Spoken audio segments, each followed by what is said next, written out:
All right, guys. Silo, season 2, episode 4, titled Harmonium. The Harmonium. Sorry about that. What do you do, Tyler? Go.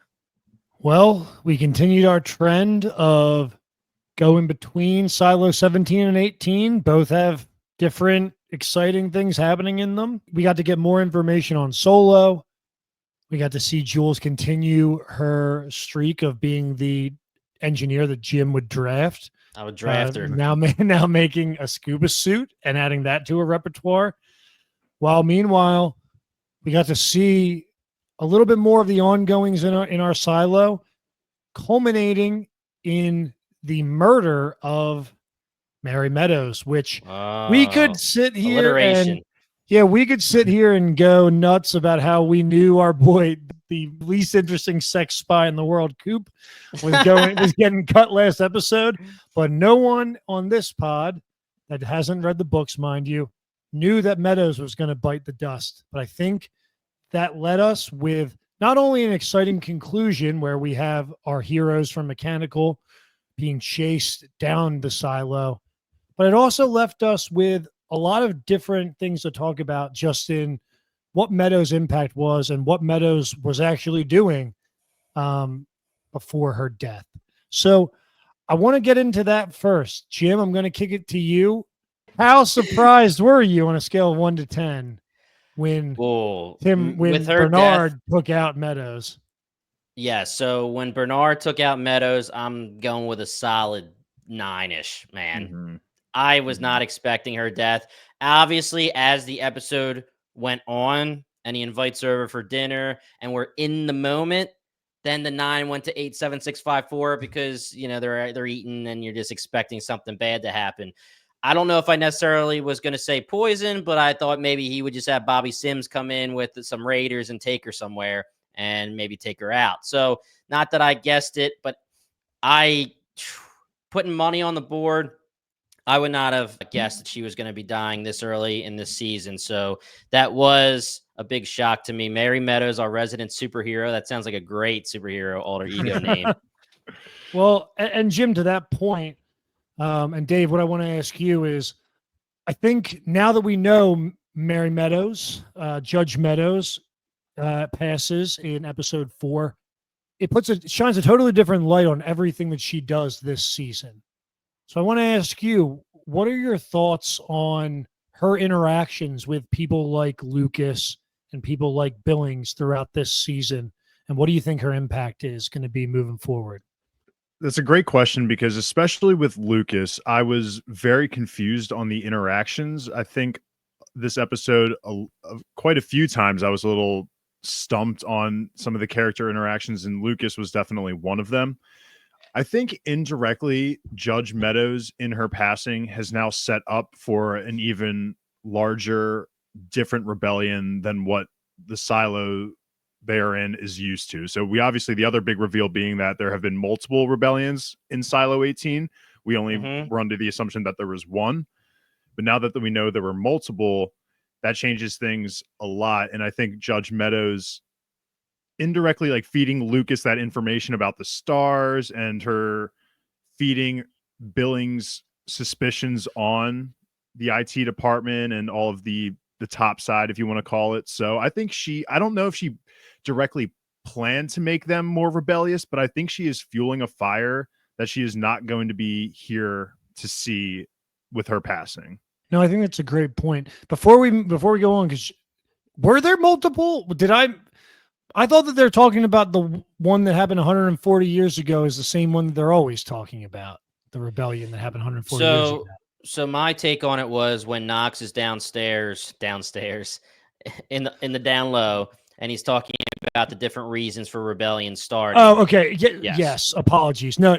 Yeah. So it seems like I guess the way that I took that is there's a distinction between like that was them just smashing any rebellion from starting before it ever started, as opposed to 140 years ago when there was like the full on attempted rebellion that spawned Freedom Day and all that stuff. Yeah. Like honestly, right now, when this gets quelled, if this gets quelled, then you'll see Knox's name on the wall saying, because Juliet cleaned, well, they're going to blame mechanical or something like that, right? No, So that's a good point. And let's yeah, to keep it on, and similar to what we did last pod, I think the most efficient way that we can get through these episodes that have got all these characters and a lot of great action and things happening is to kind of go through them one at a time, right? So if we're starting on Meadows, which I think we can all agree, as we did last pod, that 4 episodes in, she's kind of been, for me, the star of this season. I was oh really, yeah, it was unexpected how important she was in the plot, but also I loved the actress Tanya Moody. I'd never seen her in anything else before. I thought she did a great job, and I really did appreciate upon her death some things that I might have taken for granted. A couple of things that I want to call your guys' attention to with Meadows. We now know from not only seeing it ourselves, but you had mentioned Sim's wife talking. This is a brilliant woman, maybe the smartest woman that's in the silo. And when you think about not only her knack for the political side, which she, over and over is relaying that she's one step ahead of someone like Bernard, who's a genius in his own right. But when you start going back to the old episodes, and I want to take you guys back on a journey, but I did this because my wife, she's giving me good takes. I'm just going to keep stealing them from her. So I'm going to do that. She pointed out, if you go back to episode 2 and episode 3, whenever she's having big conversations with Bernard in her home, she moves and it shows that they're very much in front of the mirror when she's having those conversations with him. For example, exactly. So it's almost like she knows that she's moving him in front of the cameras. I think that's one thing that is a small detail, but something really important. I also started to think that I don't doubt that she wanted, and her plan was to try and escape.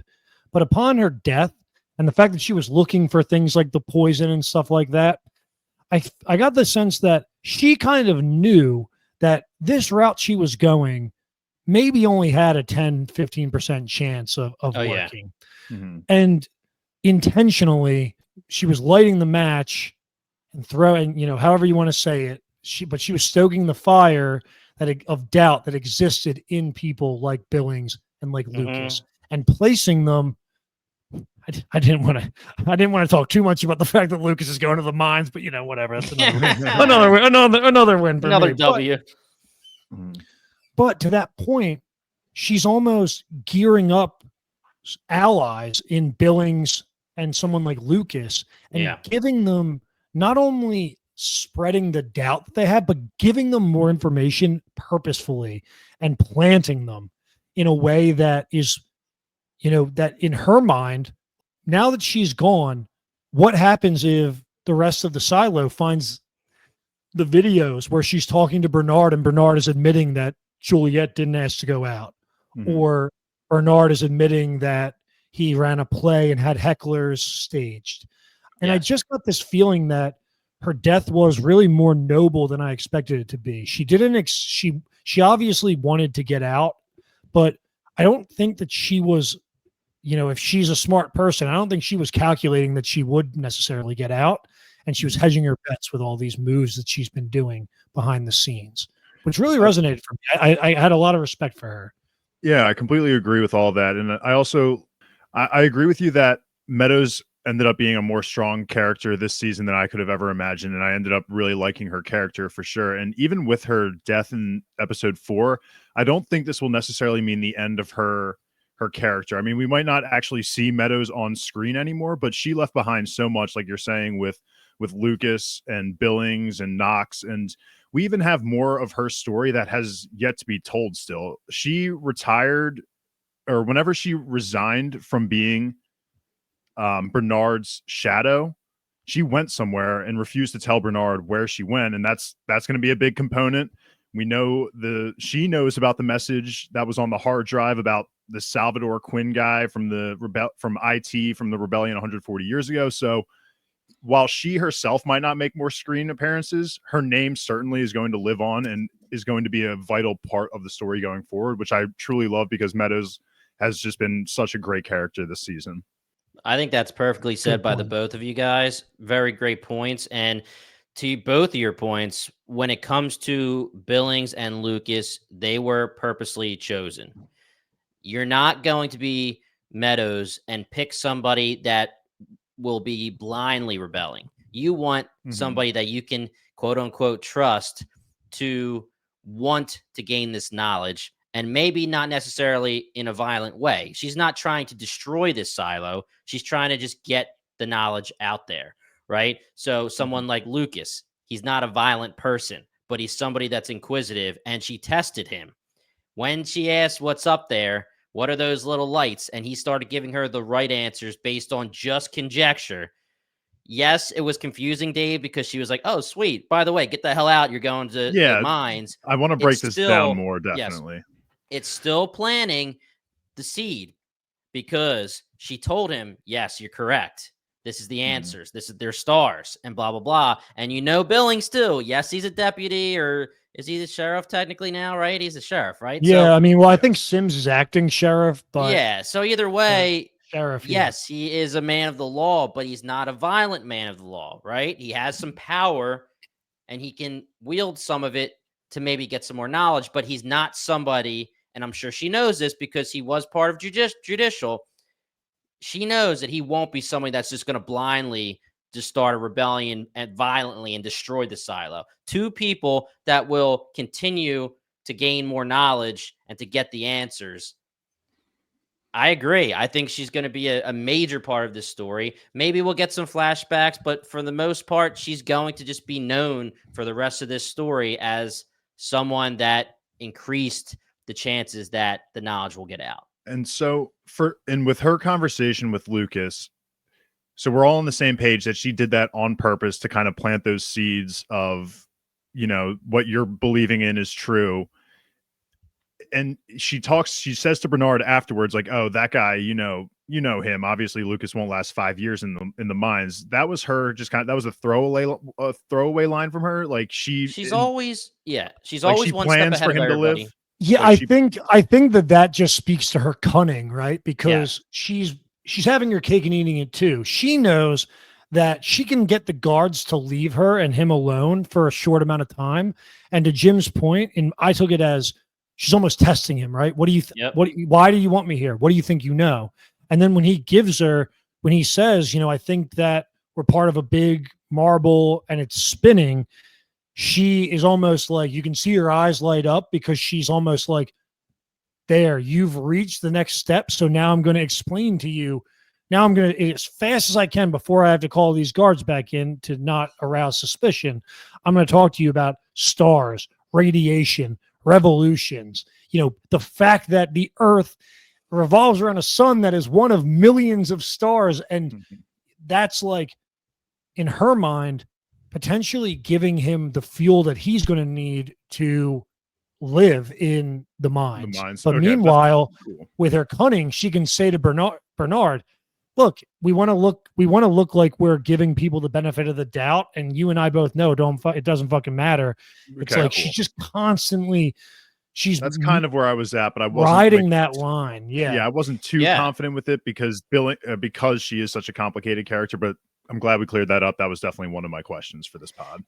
And also, I think what Tyler said is the most important part of their conversation. But when we're talking about planting those seeds, also the fact that she's admitting she knows way more than what people would think they should know. That's the other seed that she's planting. So now it's, again, something where you're fighting the power, not violently, but figuring out a way to fight the power to get more knowledge. Because, yes, you can assume people like Meadows and Bernard, if you're a citizen of the silo, you have to assume they know more than you.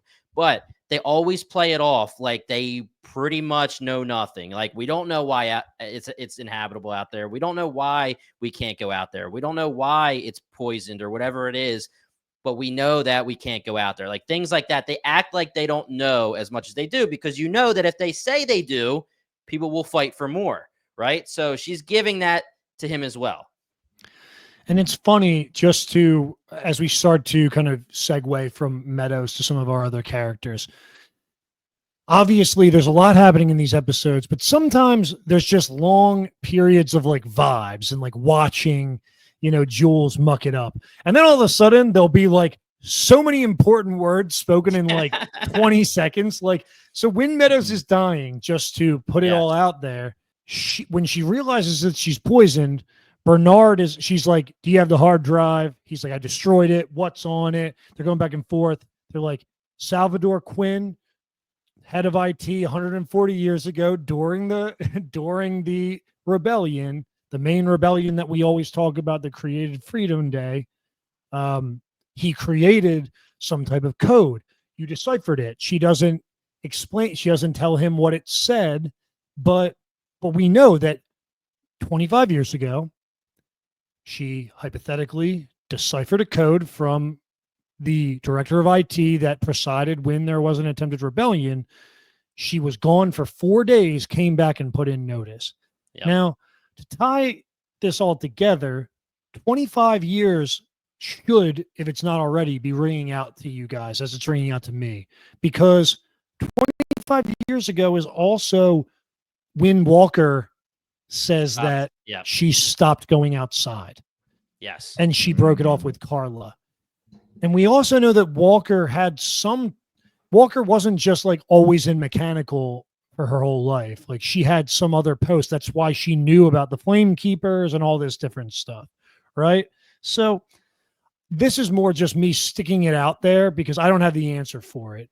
But, the way my mind is working, we have 25 years tying two of our main characters together. We now have the introduction from last episode or 2 episodes ago. I think it was last episode, of Knox's father, which hypothetically you would think that was 25 years ago. And 4 days, which, if we're doing just the math of watching this show, we know that it typically takes them from the trips that we experienced last season. And even in this episode, when they're showing that they're meeting up at 8 a.m. in mechanical to go upstairs, they get there at 9. It takes about a day to go down, a day to get back up, and 2 days to adventure down there. If you were just thinking 4 days for Meadows to be gone. My mind goes to a link between Meadows, between Walker, and potentially between Knox's father, culminating in the deciphering of these messages, which we've already seen from the hard drive, that there was some decipherable message with like under in the water down below, like some type of link between the silos. So I just threw a lot of shit out there, and I don't even have like necessarily a question to tie it. But what do you guys think about all that stuff, Jim? Jim, what are you thinking about that? Or was that hitting you the same way it was hitting me, or am I just going crazy? You just blew my freaking mind, man. So yes, I thought of Walker and Meadows with the 25 years as well. They did nicely make sure it was said in this episode, reiterated that that Walker didn't come out for 25 years. So yes, I fully agree that there's going to have to be a connection. I fully agree. And you nailed the timeline perfectly in a way that I wasn't going to, but a day to go down, 2 days to explore, 1 day to come back up. I love that. Now, what are they doing down there? Is Knox's dad the one that was their tour guide as part of their little group? Now, were they going to the down low, where the drill is, and seeing how these silos connect and all that kind of stuff? And I have to assume like there's something that they went down to do, confirming that the silos connect. I feel like Meadows should already know that as the shadow. So what is it that she found out down there that freaked her out, man? Her and Walker got so freaked out. I mean, I don't really have a great answer either. The only thing that my mind goes to is that Meadows was a double agent and was a flame keeper, and her she became maybe love interested in Bernard, and that kind of threw her plans off. And then when she finds out that there's this deep secret of the silo that, we've been theorizing, is that we're never going to be able to go outside, and that kind of stuff put Meadows to be locked away and just drink herself to sleep every night, and then also Walker to just keep inside her workshop and not move out. We don't know what that is, but I'm with you. I think there is absolutely a tie. I didn't realize while watching that it was 25 years for Meadows and Walker, but that's such a cool connection. There's definitely something there. And while Walker didn't drink herself to sleep every night, like you're saying, Dave, she didn't become someone that needed the alcohol. She still locked herself away in the same became a shut-in. way. Yeah. I mean, they both really became shut-ins if you think Yep. about it. Just different ways of, and in very tragic and fitting, a fitting death for Meadows. Her last words are, you know, what did they do, Bernard? And how did they lose this world? Now, this is where I'm going to hit you guys with a nice segue. Are you ready for it? Hit it. Yeah. All right. So in this episode, we figure out that Meadows knows about a ton of stuff linked to the earth, linked to wildlife. We've learned that Bernard has, you know, he has Mount Verde's, you know, the Mount Verde nature reserves, you know, tape and things like that. But we also learned that one other character also knows a lot about it. And what do all three of these characters have in common? They are the three people that are in the vault. Ding, ding, ding. You got it, guys. We're talking about Solo here. We're going we're segueing from Meadows right into Solo. And before we get there, Steve's on. This guy is just absolutely fucking murdering. Gosh. He's so funny, man. I love him. He is so good. I don't know I haven't read the book, as we've established. It's my biggest shame, but he's nailing this part. He really I hope that the books, that Solo is similar in the books, but even if he's not, when I do go back and read, I have a feeling I'm going to have a hard time not imagining Steve's on there, because he is just electric in every scene he's in, with the either, you know, a good acting job or just the hilariousness of how he delivers lines. Yeah.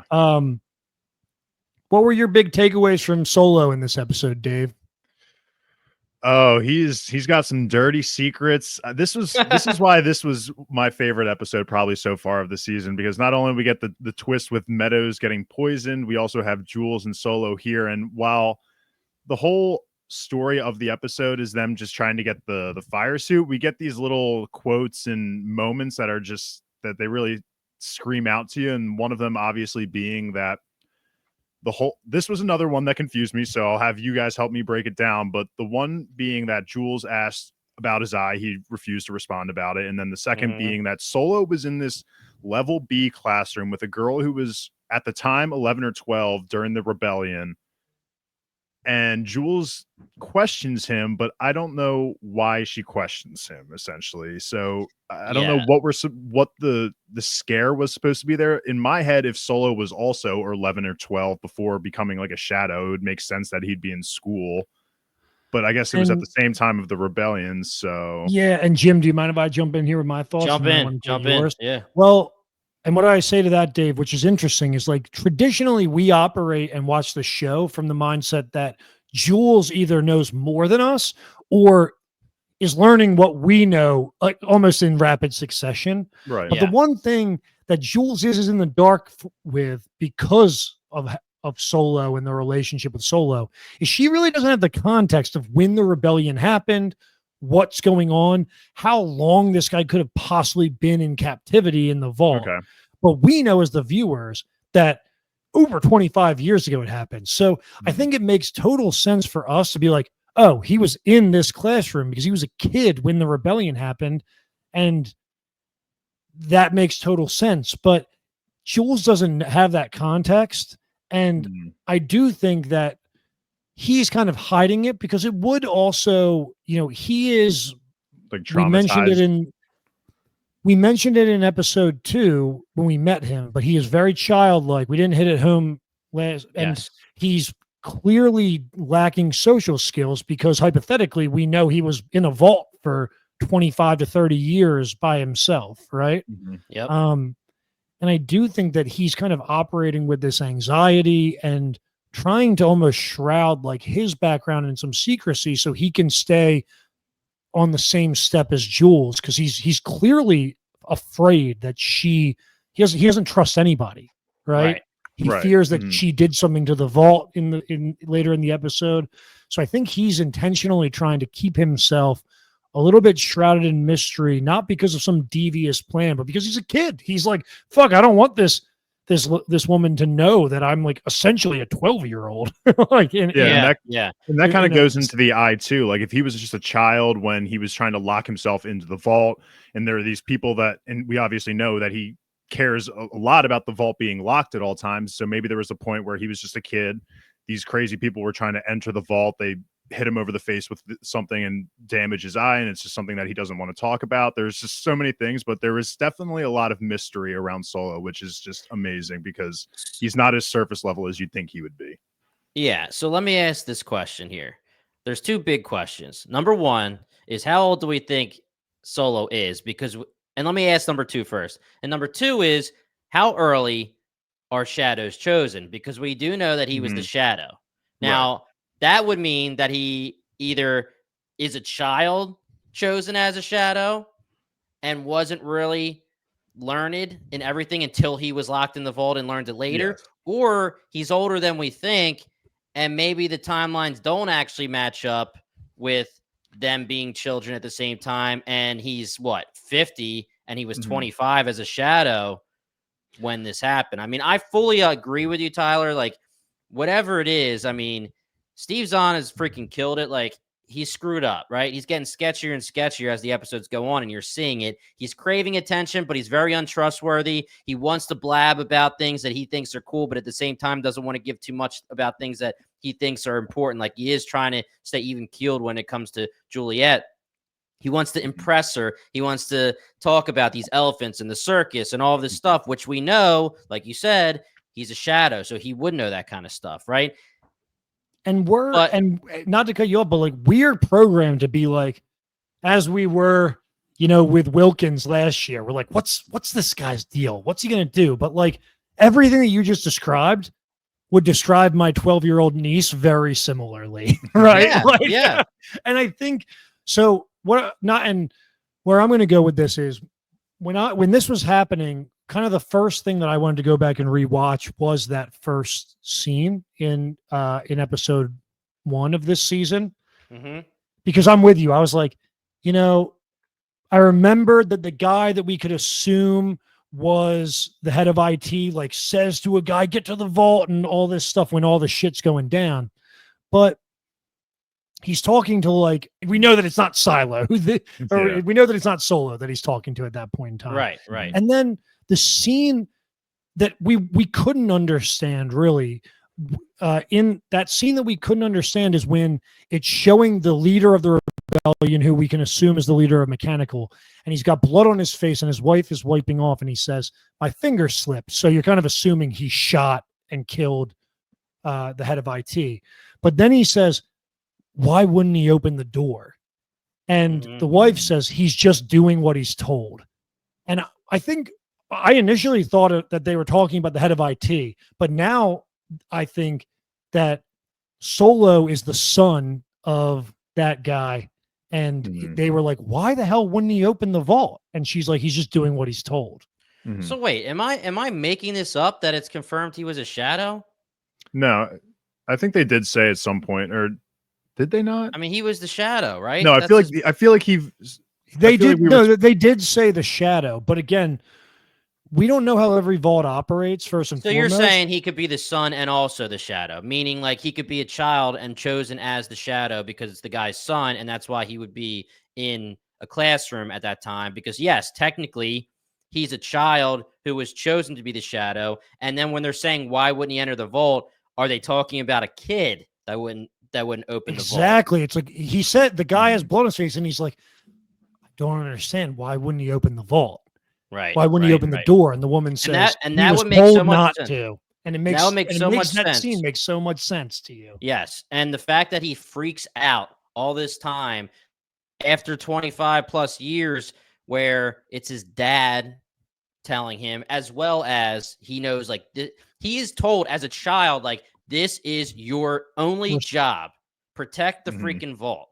Yeah, that makes a lot of sense, man. I like that. I think, I mean, look, it's not like I it's not like I know, but I just think for me, watching that and then going back and watching that scene, it just kind of linked everything together because we already knew that he was childlike, and you could say that's, but like if it's me guessing and we say that this rebellion happened 25 to 30 years ago, I'm saying he's like 40 years old, which would check out because that's how old you assume the character kind of is and it all works out. And that's why, I mean, it just also creates so many hilarious scenes, even when he's playing the thing and he's like, "You put it back together, right?" Like I was cracking up at so many of his scenes. He's like, "Aw."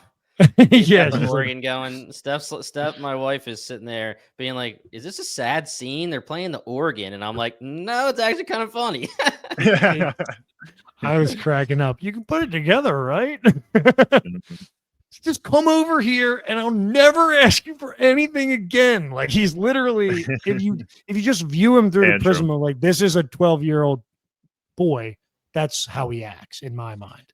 So I'm there with you, man. So let me ask this question. When we were finally getting to the scene where Jules has her scuba gear, her makeshift snorkel, and she dives down and Solo is pumping and pumping, which I thought was pretty cool. When she finally gets up, you can kind of see through the glass that he's still pumping. And then they show him and he starts to freak out.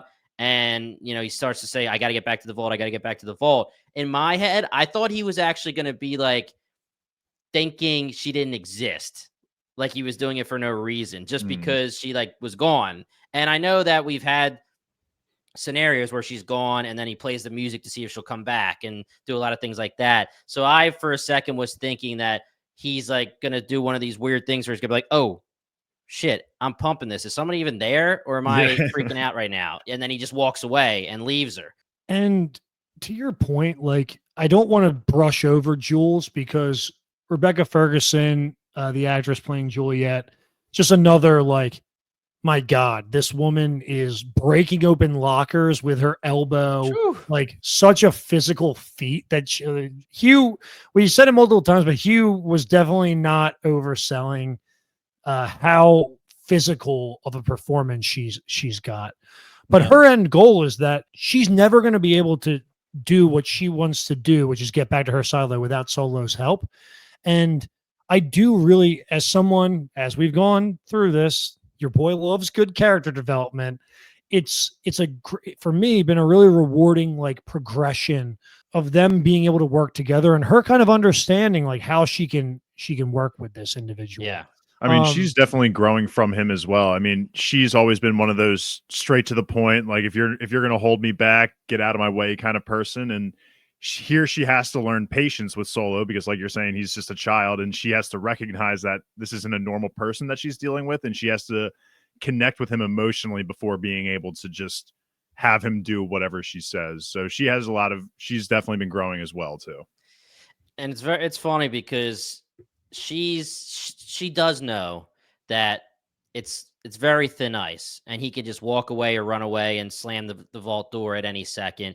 And there's been times, and we've seen it in this episode even, where she's a little impatient with him and then he reacts badly and then she has to bring it back, right? She has to reel it back in.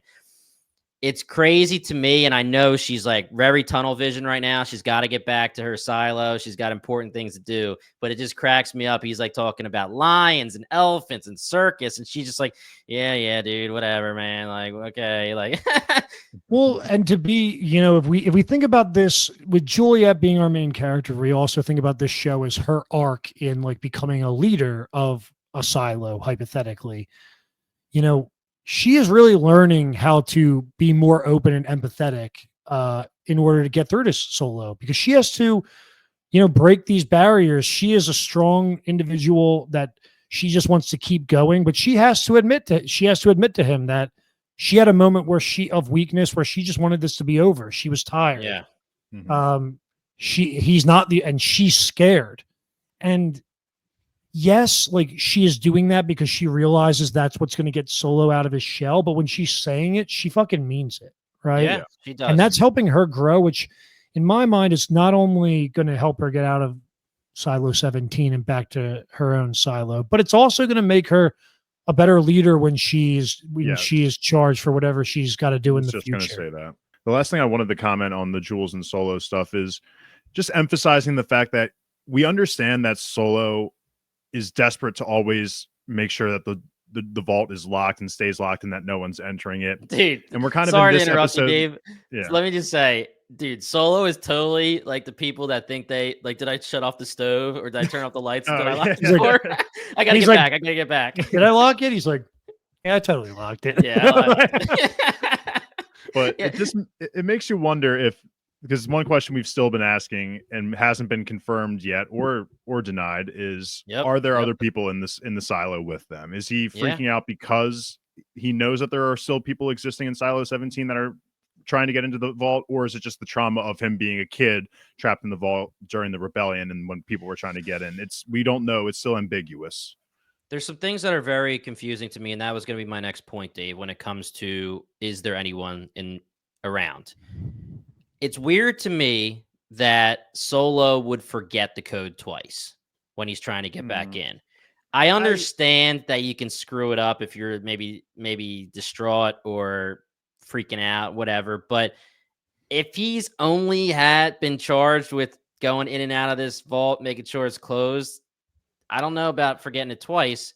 Well, I kind of took it as personally like, yeah, he's opening the vault door when no one's around to put food out there for Jules. But like we've already established that he's not like opening it, closing it, walking around the silo. All right, so you're admitting that there's another person out there. Last episode, Yeah, you guys convinced me of that. Are you trying to take that back? Because I've been convinced. On that. we hopped off that train, didn't we tell you that we're off that train now? You guys got the pod. You're like, you know what? When Tyler actually started idiot. going into it, I didn't agree anymore. But my point is, like, I don't feel like he may have never locked the vault for all we know. So that's why, I mean, that scene was hilarious. She's like, maybe you should write it down. He's like, shut up. Like, yeah. So, okay, that's great. So that does give us another check towards there are some other people out there. Now, the question would be, why have they not interacted when Solo and Jules have been just doing whatever the hell they want? All the way up, all the way down, doing the damn thing. Are they enemies? Are they passive, not necessarily friends? Do they not even really have, maybe they're just survivors that are hiding, but why would you cut the rope? There's a lot of questions. And going back to the classroom, I don't have any answers for that. I think you nailed it, Tyler, but it was a weird way of trying to get around the lie by saying like, oh, this isn't her bag. I just, I understand what he's like. He's trying to say, like, I'm just envisioning what her bag used to look like when we were kids. And Jules was like, what are you talking about? Well, that's not my bag, baby. Yeah. So yeah, little Austin Powers. So I understand what he was trying to do. It was just weird. And it almost made me think that he was like reminiscing or like not necessarily reminiscing, but like talking about somebody that's present, that he knows is present. But he was talking in the past tense, so I don't know. What if she's the one who's still alive, and that's the reason? That's what I'm saying. Like, yeah. What is the chalk on the chalkboard? At first, I thought that it was just a bunch of different combinations. Like someone was writing down all the combinations they tried on the vault, but the number sequences looked like they were like 6 or 7 numbers, and he was doing 4 numbers in the vault. So, look, I think. With all of our faithful listeners and viewers, I think these are things that we want you to know that we're seeing them. But it would be irresponsible of me to come out and give. I don't know what this is. I agree. But when we see there's only so many characters, and I'm with you guys. Like if he's talking about a woman or a little girl that maybe was his age, why couldn't she be the one that's in the silo? And that would explain more of the docile nature and how that third person, if there is one, is kind of operating in the shadows, right? But look, Jim, my job in this podcast is to keep us rolling, you in line. So Theory Town will just go all over you, dude. So look, we've got Solo with a messed up eye, but our boy Teddy in Mechanical also seems to have a messed up eye. Does. Coincidence? I know not. But what I do know is that we've segued into mechanical, and you guys Yeah, didn't we even did. fucking know it, did you? So now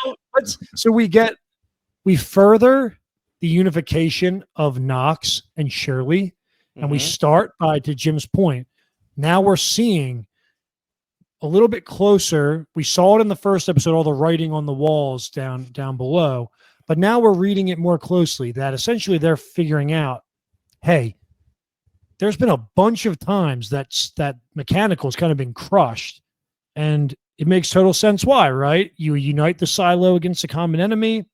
They have a lot more power, and once they realize they have the power to control energy in the silo, then they're probably the people that have the most threat to the Bernards of the world, which makes a lot of sense. But we also see Knox coming up with a more bureaucratic solution while Mhm. involving Shirley in it. So these two kind of compromising and leading this journey up the stairs.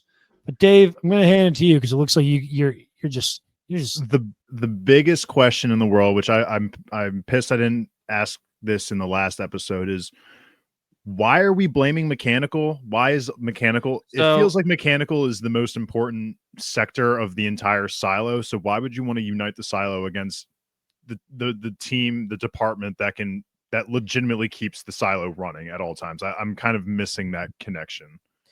yeah, so to you wanna me, get I agree with you. Starting the episode when they were going by the playbook and saying we're going to blame mechanical, I was asking that question too.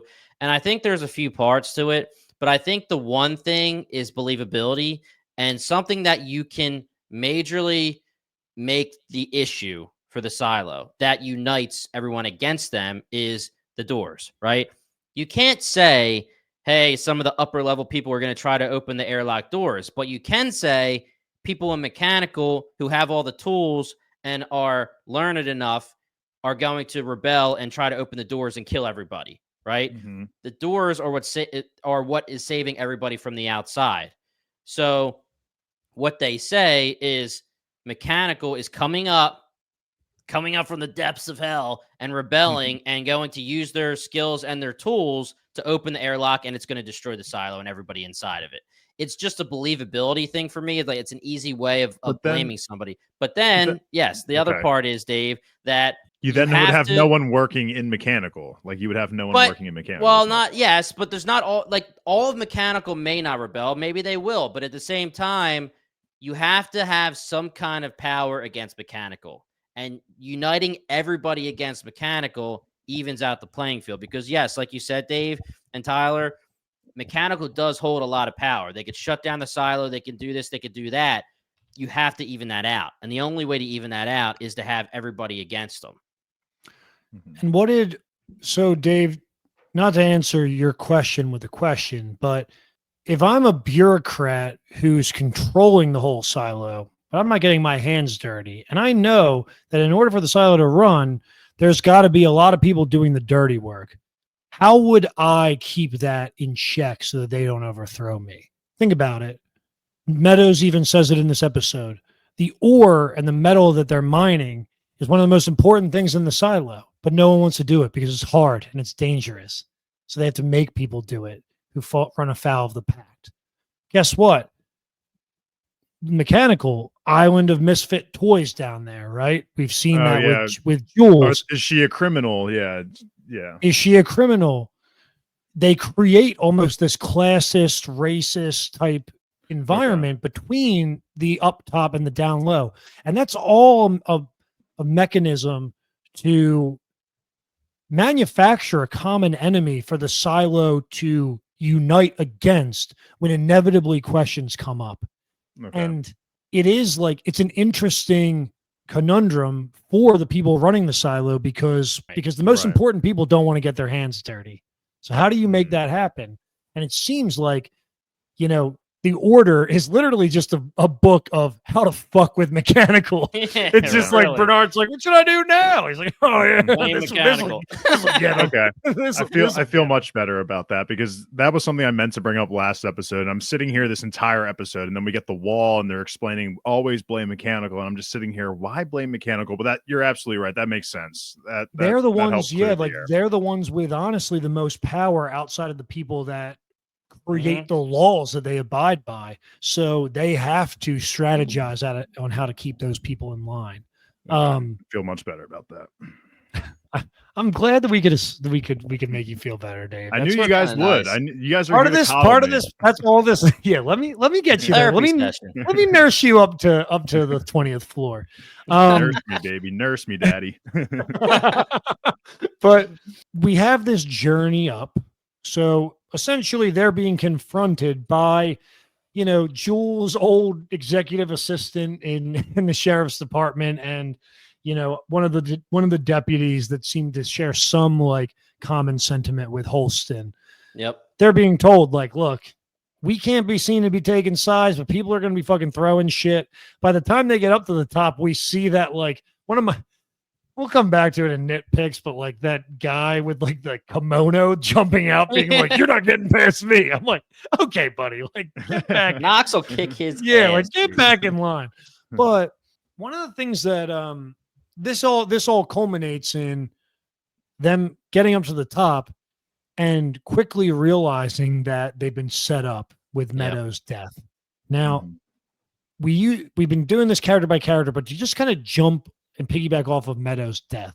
There's a really important, that's the important character plot of Sims in this episode, is that Sims is the one whose jealousy and how close Bernard was getting to Meadows leads him to create this plot where, they're talking about overthrowing and impeaching Judge Meadows. That forces Bernard's hand, to his point. Do you think, though, Jim, that Bernard was actually going to get Meadows a suit if that never happened?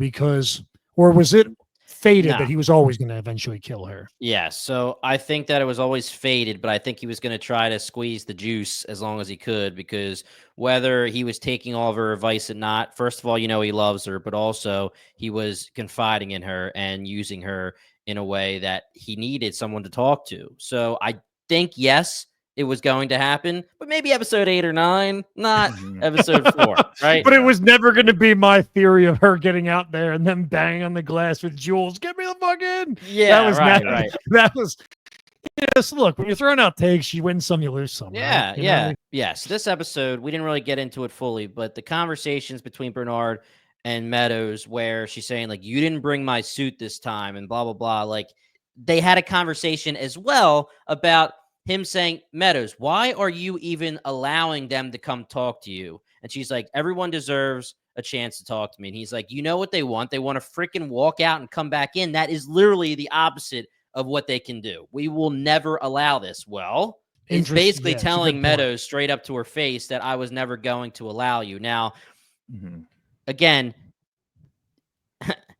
I know that he said I was going to shut down the cameras and do all this crazy shit so no one would actually see you walk out.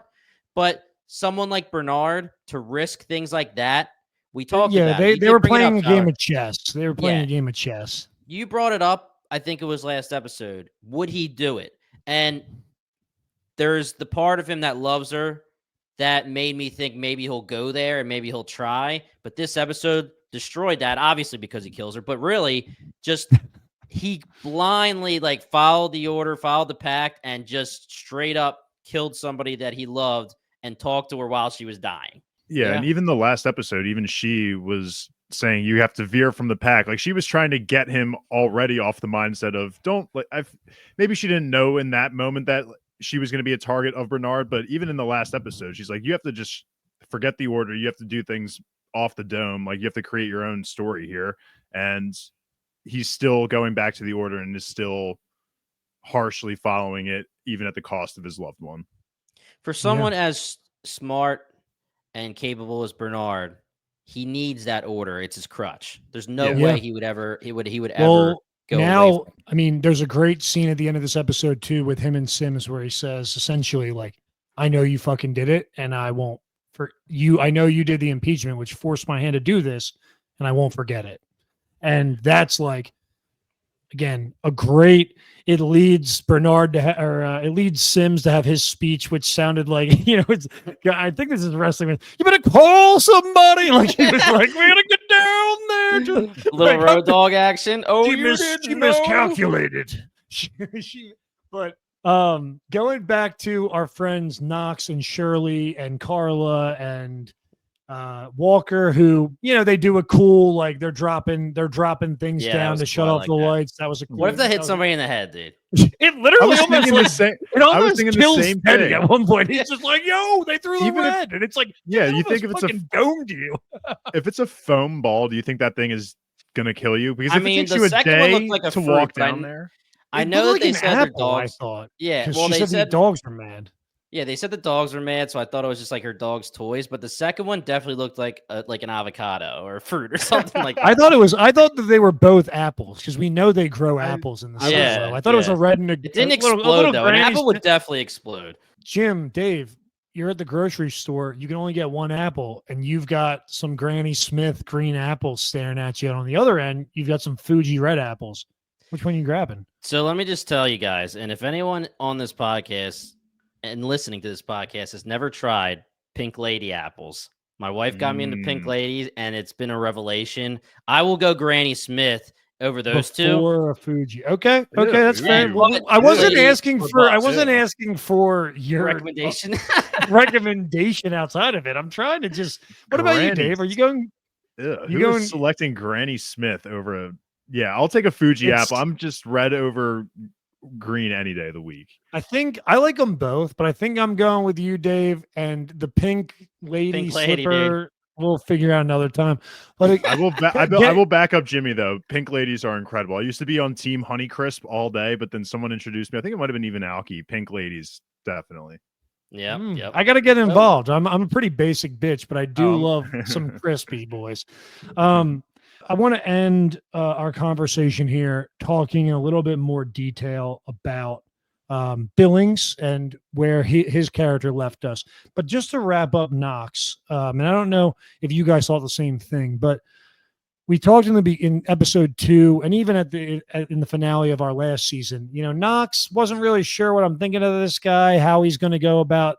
Is he going to be an adversary to Shirley, or is he going to be down there? To me, what I really liked about this episode as well is Meadows being dead, almost seemed like it was kind of the end of his bureaucratic. Yeah. Because he's the one getting held back. He wanted to go and fuck Sims up right away. Dude. That was his first inclination. Yeah. And Shirley has to stop him, which shows their teamwork and kind of they work together to get out of there. But I do think it's interesting that if they can get back down, but when they're running back down, whatever happens from here on out, and knowing this, Knox is marked for death for all we know, but Knox is not going to be playing nice anymore because I think he's seen that bureaucracy is not going to get them what they want here. And I'm excited to kind of see him get a little more of that rage. I want to see him in common I want to see him in common, like the classic, like shirts come off. They're like, "You want to do this?" Like they're both like getting ready to fight on the bridge. Yeah, it's like a Street Fighter game. Yeah. So didn't have as good of a segue on this one, but Billings, we got we got Billings down there, and guess what? Looks very similar to who else did we see go down in this same fashion? Holston, our boy, in episode 1.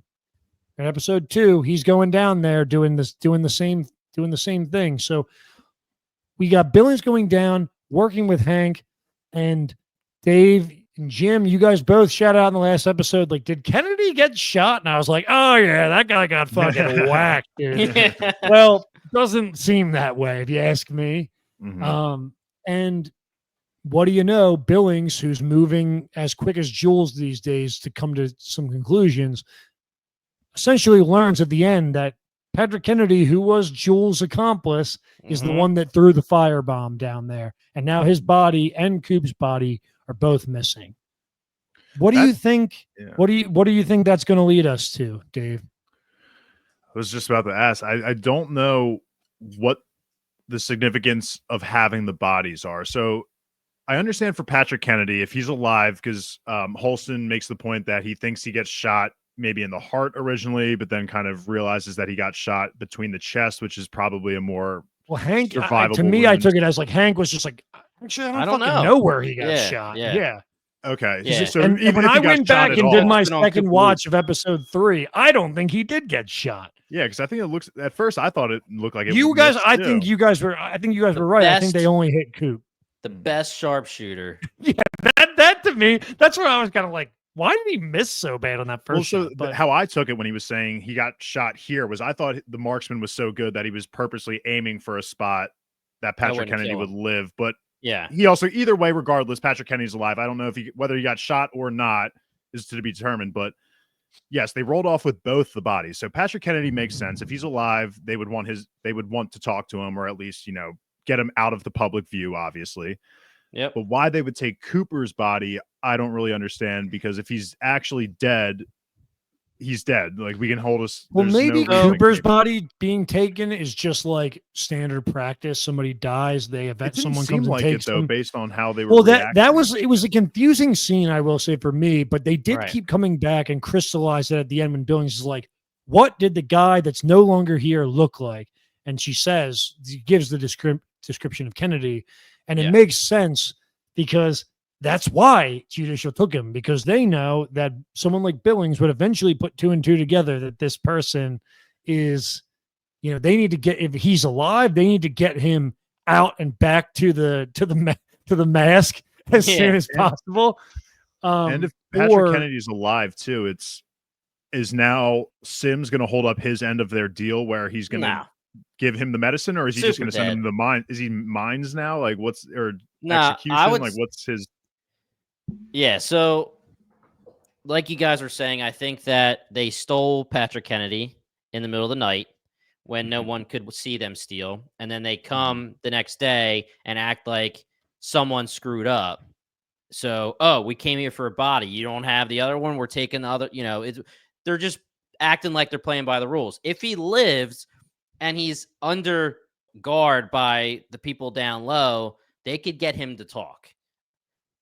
If he talks, he tells them that Bobby Sims told him, yo, you got to start a fire. You got to start some problems, blah, blah, blah. So that's why he's got to go. And I think, Tyler, to your point, I think it's just like, we got to pretend like we're following protocol. There's a dead body. We came for it. The one we're supposed to take. You guys want to see a dead body?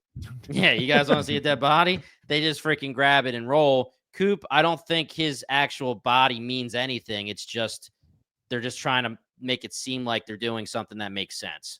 Okay. And we've got the seed of doubt, that flame that was lit by Meadows sitting in Billings, and now he's going. So I know Patrick Kennedy is the one that you guys put down here to throw the firebomb. So like this was a manufactured bullshit event, and that's leading us into the next episode, which is exciting. Our boy Billings is taking his Xanax. He's not having the syndrome anymore. It's all anxiety. He's good to go. Yeah, the guy. He's like, and my hand steady, Jim. I want to get into a couple of quick nitpicks, but before I do, is there anything else in this episode that you guys think I glossed over? I feel like we've done a pretty good job. No, I think we did a really good job. Around the 55, 60-minute mark. Yeah, I think it was pretty interesting how the conversation with Bernard and Meadows, I guess she was alluding to the fact that she would have been with him and loved him. Unless she was just trying to say, like, I would have enjoyed to be your shadow and learn from you because I'm a woman of knowledge, a person of finding out. I don't know where she was going. that scene is definitely one of the focus of my nitpicks. Okay, and then let me just that's the segue. But the other thing that I just think was hilarious was Bernard just kills the shit out of her. She's dying, and he's like, "Please, you gotta help me. Tell me what you know. What did you know from the code?" And I would be like, "Yo, bro, double middle fingers, man. I'm dying here." Well, she's like giving him. This is my nitpick. She's like giving him the information. Yeah. And then he's just like, "Wait a second.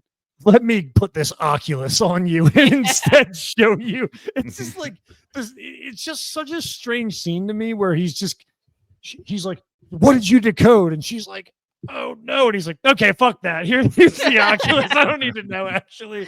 He's like, all right, you know what? You want to play Beat Saber or do you want to see Puerto Rico before? Yeah, he's like, yeah. He's like, I do hold the high score for Beat Saber here, but Yeah, I whatever. can't let her You play can with try those and guys. break it before you go down.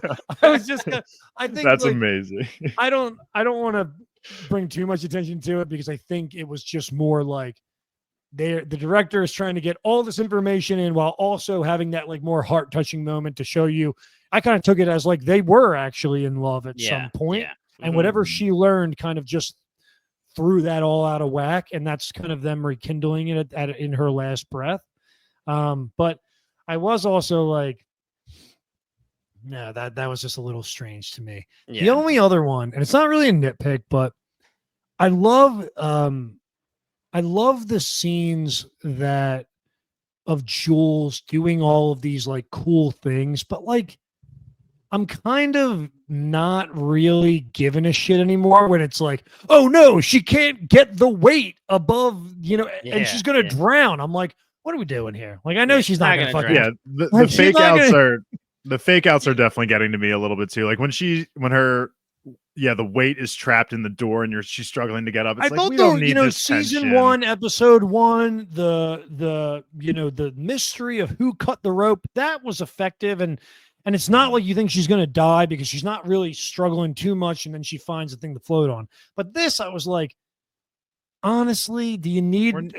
I mean, we're showing the trials and tribulations that she's going through to accomplish what she needs to do. So I guess there's value in that, but I'm also like, it seems like they're kind of dialing it up to be like, this is very suspenseful for the viewer. And I'm like, this is not suspenseful. Like, the only suspense we needed was from the side of Solo, who, like Jim said earlier, could have just pumping, dude. Yeah, just could have dipped at any point because he was pumping, sure, dude. If he wasn't real or not. But the last thing I'll say, go ahead, Dave. Is just the one thing that I'm not sure how important this will be, but from the Silo 17 with Jules and Solo, is the discussion of Founders Day versus Freedom Day, which I thought was cool because we've constantly been talking about how similar the silos are, almost down to the T. Like everything they do is so similar. And then we get this pretty important day that's this big celebration, and they're vividly called two different things. I'm not sure, again, if that'll be a comeback or not, or if it's just them kind of giving us more lore. Like, okay, the silos do have some differences. They're not all the same, but I thought that was a pretty big point to mention there if it does come back later on. And I took it, and I think it's I'm glad you called that out to finish us off. I think you're right that we don't fully know the answer. I guess the way I took it was also to kind of show you as the viewer, like, yes, these are silos, but they're running independently. So like, we know that Freedom Day is Freedom Day because 140 years ago, when there was an attempted rebellion, they stopped it. And that created Freedom Day when they were all free, right? So it just goes to show that, like, before they had Freedom Day in Silo 18, they probably had Founders Day, right? They probably had, this was the founders created this thing for us. This is so great. And in his silo, the rebellion didn't fail. So that's why they only had that, right? Interesting. Yeah. Okay. Yeah. I agree. True. And when it comes to the order, we can see it being a little bit of, like Tyler said, a choose your own adventure, where here's the playbook, but context matters, right? And you said it perfectly, Tyler. Freedom Day makes sense for the type of name to use. They're not giving you the exact name to use, but make it make sense for us. And just to go with it, right? Go with the playbook. I have two things. One is definitely not a huge deal. The other one I kind of wanted to bring up to you, Tyler, because you were the one who said it. And I want to shout out some of our friends on the Discord, BingetownTV.com/Discord. But talking on the Silo feed here, they do bring it up. And in the conversation when Meadows gets poisoned, Bernard says, I wasn't sure if you're going to drink the wine, right? That's fine. But we were also wondering if they're actually going to show us 25 years of drinking and the ramifications of that. And Meadows just kind of, I'm good. Now, listen, I think we saw enough of Meadows drinking without somebody watching for it to have not have been like one of her smart plays and just being like, I am being a shut-in like Walker and playing the now person who needs to drink. But I I think that she was really drinking, so I think that we should have saw some ramifications from her trying to stop. And I guess maybe it's not as important to the writers, so just that little note. And her death happened so fast that like we kind of didn't have to worry about that. But it's a good point. And that was I mean, I didn't even want to nitpick it any further, but it is kind of funny where she's like, it's almost like when she's pointing, she's like, you got me. Like, where'd you fucking put it, Bernard? He's like, he's like in the mushrooms. She's like, I never would have guessed that. I thought it was gonna be in the wine. It's like, it was kind of like, I get that you might not have another way out, but like, you know enough to not drink the wine or to test the wine, and then you just go in on the sauce mushroom dish that he's making. I mean, come on. It's the same poison, I imagine, that is used on the mayor in the first season. That's how I thought of it. But I'm with you. That was a little far-fetched. Yeah, my last thing is pretty much the last scenes of the episode where we know we got Walker. She's a little older, but these homies from Mechanical must be slow as shit because they only got 2 rotations down before Common got to say his entire speech. Everyone's waiting, and then they start going for them, and they're literally in the same shot, like only 2 rounds. Yeah, they've got the end boss with the kimono just leading the charge down. Like that guy's like, you want to get here? You got to mess with me. I was like, okay, buddy, like just back the fuck up. I would have took Cheryl kicking his freaking ass, man. I feel like she's tougher than Knox. You guys? One of the things Brenna did point out to me that I hadn't really thought about.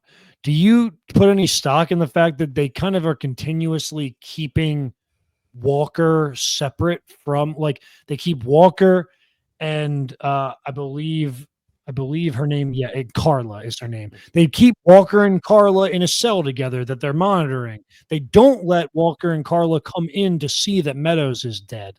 You know, like, are they keeping this kind of goes back to what I was saying about Walker and Meadows having some tie, because it seems like Bernard is making a pretty like conscious effort to keep them apart. Yeah. Or at least so together that they don't have room to talk to or interact with other people. Yeah, because maybe Walker would know, like, would Walker have the clout to convince everybody that she was already dead when she got there? I don't know. Yeah, but it is a fair point. It's interesting. Yeah, they are being kept separately, and obviously that's not a thing anymore because Meadows is dead. But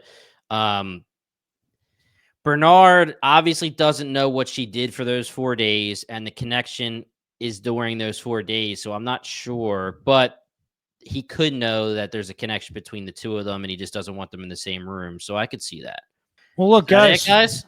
I think we got there. Yeah, we got there. And I thought this was one of the strongest episodes of the season. I think that Meadows, RIP, superhero, Mary Meadows, and Steve Zahn's just freaking killing it. The two of them are really, I mean, honestly, there's so much great acting in this show, but and we don't need to talk about the not great acting. But let's talk about the great acting. But yeah, this is one of my favorite episodes. I'm excited. We have so much more left of the season. We're not even halfway there. Guys, if you like what you heard, check us out at BingetownTV.com. And I'm not going to do my normal outro because, like I said in the intro, this feed right here will now be our Apple TV feed. So you don't need to go find us at Bingetown TV. Of course, you can go do that because that will have other types of episodes like Tyler has alluded to, the drafts and things like that. We're going to have a lot of other fun ones on our main Bingetown feed.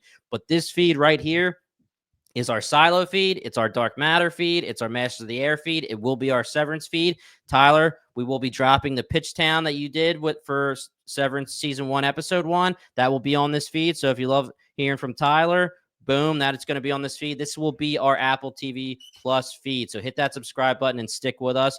Otherwise, guys, we will be back next week. Once again, we are Bingetown TV. And thank you so much for listening.